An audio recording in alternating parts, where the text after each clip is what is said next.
वेदातीतं तथा विद्यान् भुक्तिदं परिकीर्तितं 22 मंत्र कर्मणेन जगदीश्वरी।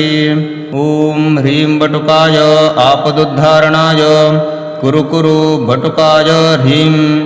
ॐ अस्य श्री बटुकभैरव ब्रह्मकवचस्य भैरवर्षिः अनुष्टुप् छन्दः श्री बटुकभैरवो देवता। मम श्री बटुकभैरव प्रसाद सिद्ध्यर्थे जपे विनियोगः। ॐ पातु नित्यं शिरसा पातु ह्रीं कण्ठदेशके बटुकाय पातु नाभो चापदुद्धरणाय च कुरुद्वयं लिङ्गमूले